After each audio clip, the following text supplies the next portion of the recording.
We solve inequalities much the same way we do equations. If I had, for example, 5x plus 10 is less than 20, I would do the operations subtract 10 on both sides to isolate my x variable, leaving me 5x is less than 20 minus 10 is 10. And then I might divide by the coefficient. This is typical of a two-step equation, or in this case, two-step inequality. X is less than 2, okay? And by the way, I would graph that on a number line as follows.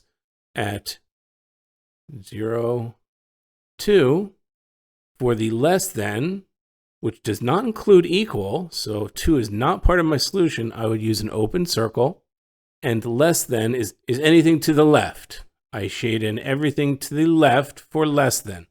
So less than is left on my number line. And if I had to answer how many non-negative integers would be in this set, many times questions will ask just that. How many solutions are in the set? Non-negative integers. Well, that can't be negative, but an integer could be 0, could be 1, and it can't be 2. 2 won't be in our set because we have to be less than 2. It's not less than or equal to 2.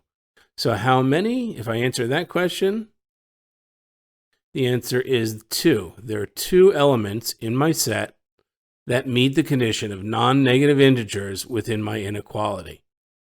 Let's see another example really quick. What if I had the square root of x plus 1 is greater than or equal to 4? You might see already, if I had 15 for x, I substituted that, I get the square root of 16, which is 4. 4 is greater than or equal to 4. So my x would have to be greater than or equal to 15. Let's just see how we do that. I might square both sides to affect the same thing. And that leaves me the square of the square root. They undo each other, leaving x plus 1 is greater than or equal to 4 squared, which is 16. I subtract 1 from both sides. X is greater than or equal to 15, exactly what we suspected just by eyeballing it. There are a couple important differences or exceptions we do need to be aware of where inequalities differ from equations. If I multiply or divide on both sides by a negative, I have to switch the direction of the inequality sign. So if that's the case, I need to switch less than to greater than or greater than to less than and vice versa. Same is also true if I take the reciprocal of both sides. So let's see examples of that just to prove this point.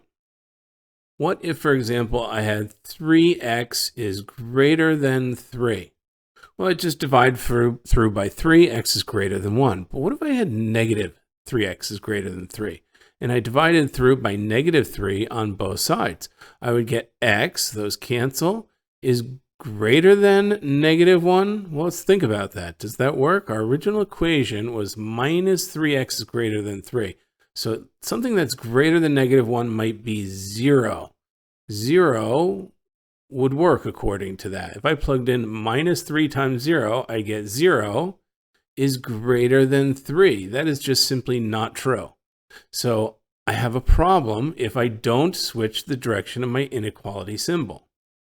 The correct answer is I change the direction of my inequality.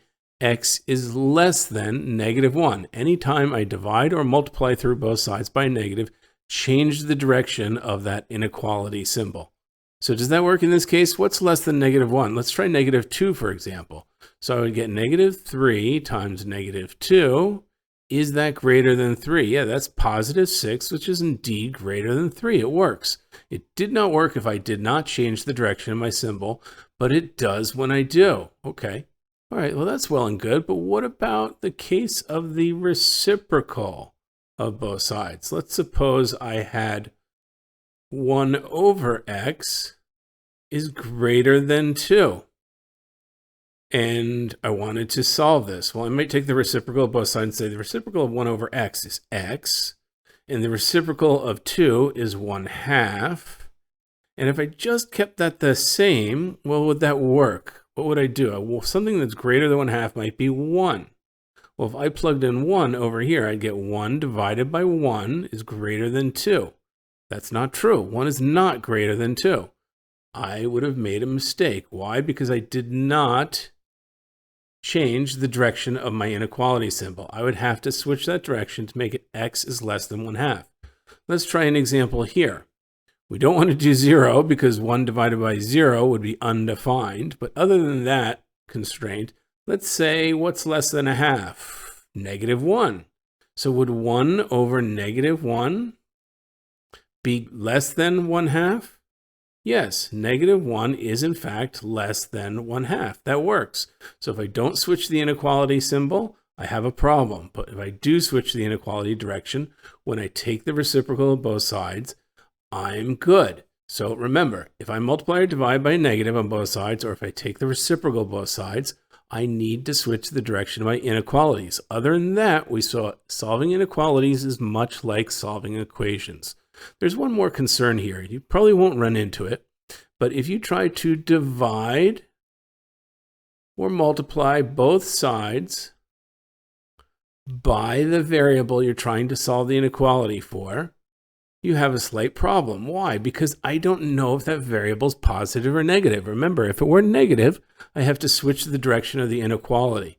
So over certain ranges, it might be one way or the other, and I have to be very careful about that. So that's not something I generally want to do in solving inequalities. You probably won't run into that on the exam, but it's worth being aware of.